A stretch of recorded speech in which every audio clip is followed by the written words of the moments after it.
Hoje, dia 23 de março de 2013, eu estava meditando sobre o início do meu ministério, minha conversão, todas as coisas maravilhosas que aconteceram na minha vida.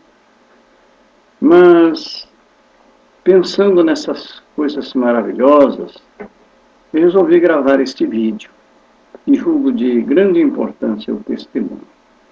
Naturalmente, antes da minha conversão, eu preciso contar como cheguei até lá.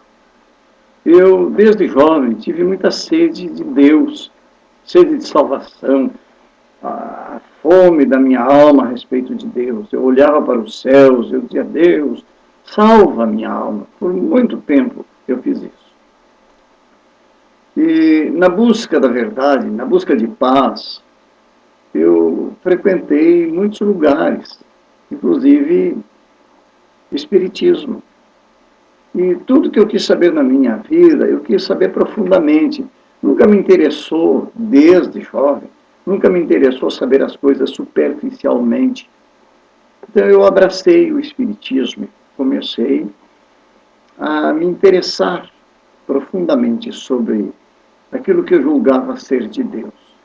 E frequentei um centro espírita em Porto Alegre, me parece que o nome era Bezerra de Menezes, até se não me falha a memória. O dirigente se dizia ser neto de Bezerra de Menezes. E ali eu frequentei e desejei ser médium. E eu tenho lembranças de que, neste afã, nesse desejo de conhecer, no desejo de ser útil nas mãos de Deus, como eu pensava, como muita gente ainda hoje pensa, na sinceridade, na pureza do meu coração, eu queria ser útil nas mãos de Deus e julgava que ser médium seria como um sacerdócio para abençoar as pessoas. E ali estava eu na mesa, e aprontando para ser médium. E dávamos as mãos e ficávamos ali, naquela reunião. E eu tenho lembranças de que o dirigente, ele começava a reunião citando Bíblia. Ele dizia: amados irmãos, está escrito na Bíblia Sagrada, que Jesus disse que quando duas ou mais pessoas se reunissem no seu nome, ele estaria presente. Então nós vamos dar início à nossa reunião desta noite, em nome de Jesus, em nome de Maria, em nome de São Jorge, em nome dos caboclos da floresta. E aí enfiavam uma porção de nome. Bem, eu, judeu, já ficava pensando, mas o que há de errado nisso? Jesus realmente disse, está escrito, quando duas ou mais pessoas estiverem reunidas em seu nome. Mas, nesse caso, ele enfiava uma porção de nomes ao lado de Jesus. Mas eu tinha interesse de conhecer profundamente. E eu me lembro que, numa noite, ali, naquela sessão espírita, eu desejando de todo o coração ser um médico, eu percebi a presença de um espírito tentando entrar em mim. Meu coração disparou, era uma sensação horrível. E disparado o meu coração. E na ideia recebida pelos ensinos espíritas, que para ser útil a Deus eu deveria receber primeiro um espírito das trevas para ser doutrinado. Então, só depois eu receberia um espírito de luz. E naquela noite, aquela experiência horrorosa, aquele espírito tentava entrar em mim e eu não aceitava no meu íntimo. Mas pelo ensino recebido, eu deveria permitir que ele entrasse. Então eu deixei de lutar, mas em espírito, só em pensamento, eu disse, sendo judeu, eu disse: Senhor Deus, Jesus, eu quero ser nas tuas mãos instrumento. Se isso é necessário, eis-me aqui. E deixei de lutar. Só que quando isso eu fiz, aquele espírito retrocedeu, e mesmo que depois o presidente da casa me rodeava depois com a imposição de mão, me tonteando para que o espírito entrasse em mim, nunca mais o espírito, nunca conseguiu entrar dentro de mim. Depois disso, nessa noite, eu fui para a casa onde eu morava. Minha mãe já tinha ido para Curitiba e eu havia alugado uma peça na rua Teixeira de Freitas, também no Partenon, próximo a Luiz de Camões. E era noite, tarde, quando eu vou sair desta reunião para minha casa. E saí com a impressão horrorosa de que havia uma companhia comigo. E quando eu cheguei na casa onde eu morava, eu tinha que entrar pelo meio da casa, uma peça que eu tinha alugado.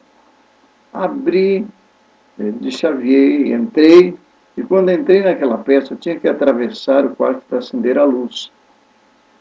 E uma presença horrorosa, eu ficava todo arrepiado, um medo tomou conta de mim, mas atravessei corajosamente aquela sala, aquele quarto, acendi a luz e a maçaneta que me dava acesso para o banheiro não tinha chave, era só um aramezinho que eu, num prego, era amarrado.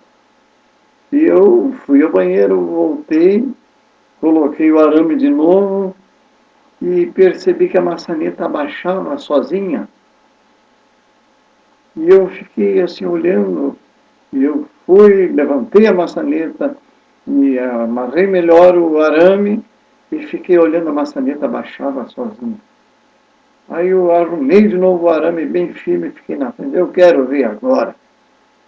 Pois a maçaneta, houve um empurrão na porta, o arame ficou assim, inteiro, assim,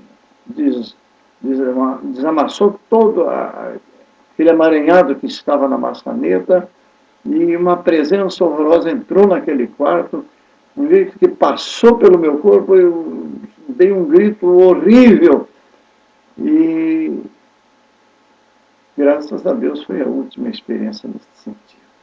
Não dormi aquela noite, mas eu comecei a me preocupar onde Deus estaria naquela fé. Depois houve uma cerimônia de batismo, tinha que ser um lugar onde tinha uma mata e um rio.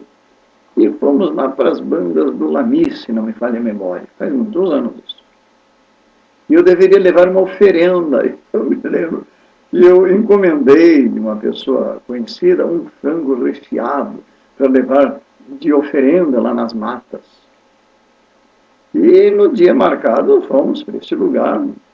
E lá alguém me disse, mas tu vai ofertar todo este frango, todo ele? Os espíritos não precisam de tudo isso, é só uma oferenda. Eu acho que você tem razão. Aí eu reparti metade do frango para mim comer como lanche, e a outra metade eu levei na mata para ofertar. Bem, a experiência é que eu queria ser instrumento de Deus. Só que a partir daquele momento que eu disse, Senhor Deus, Deus Todo-Poderoso, Senhor Jesus, eu entrego a Ti a minha vontade, eu quero ser útil nas Tuas mãos. Desde aquela noite que eu isso fiz, os meus pensamentos começaram a clarear. E eu comecei a observar no Espiritismo pessoas que eu conhecia, algumas eram prostitutas, seres humanos, em erros graves em suas vidas, mas estavam lá para serem abençoados, impondo as mãos sobre as pessoas para receberem o milagre de Deus. E eu conheci algumas delas, e digo, opa, o que está de errado nisso? Humildade é uma coisa, mas isso é outra coisa bem diferente. E gradativamente os meus pensamentos foram mudando. E, falando em mudanças, eu depois fui para Curitiba. Minha mãe já tinha ido para Curitiba. E em Curitiba eu também busquei no Espiritismo. Estive em centros buscando respostas aos anseios do meu coração, mas o vazio continuava. E cada vez os meus pensamentos clareavam mais. Não pode, isso não pode ser de Deus. Bem, minha mãe, por ocasião de um acidente que ela teve em Porto Alegre, ela era enfermeira e ela foi atropelada por um carro, teve sérias fraturas, inclusive na bacia, E ela esteve muitos dias no hospital de pronto-socorro. E ela ganhou de presente um livrinho de orações de um pastor que se chamava Lauro. Eu não soube nunca o sobrenome dele. E esse pastor era da Igreja Episcopal Brasileira.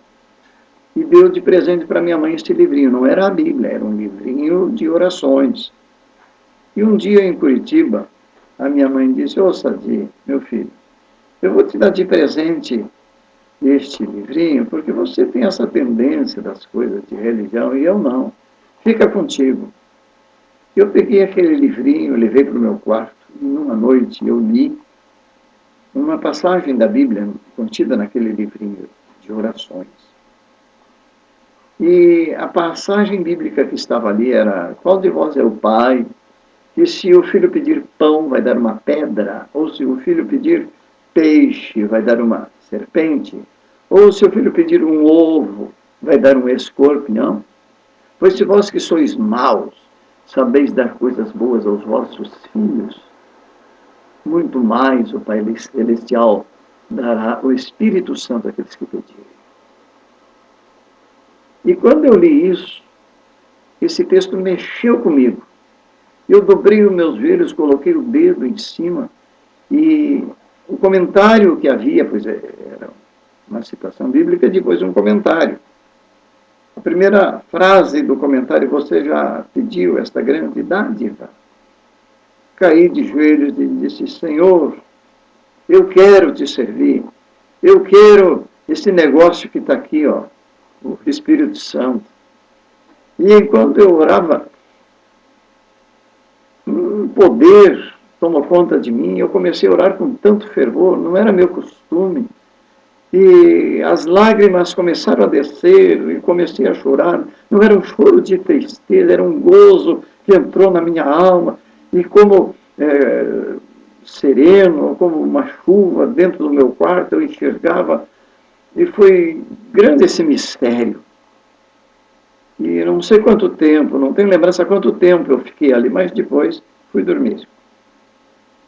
E dormindo eu tive um sonho que eu corri em volta de um campo verde, lindo, e lá dentro deste campo muitas pessoas com vestes brancas, tinham folhas de palmeira nas mãos, cantavam e se alegravam.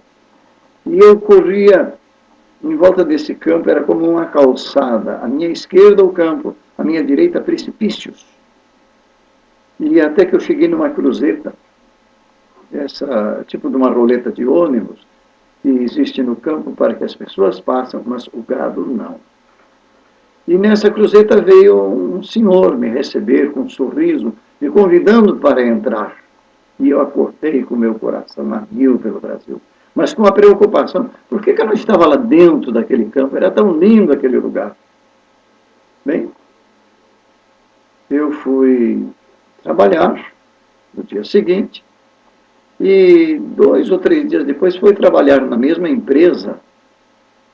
O nome da empresa era Gendrick Lang Companhia Limitada, na Avenida República Argentina, em Curitiba. E foi trabalhar um senhor chamado Domingos. Esse Domingos era muito conhecido. Ele era o maior arruaceiro que havia em Curitiba. E quando ele fazia arruaças, e a polícia era avisada, uma só rádio-patrulha não dava conta dele. Então vinha 2 ou 3 para dar conta do Domingos. E agora esse Domingos aparece em cena, na empresa que eu trabalhava, falando de um tal de Jesus que salva, que cura, que faz milagres, que batiza com o Espírito Santo e que voltará como rei. E ele teve a petulância de pregar para mim, judeu. Bem, vejo que experiência. Eu buscava no Espiritismo a paz que eu não tinha. E ali nunca pude encontrar, porque ali não havia verdade. Havia era só confusão.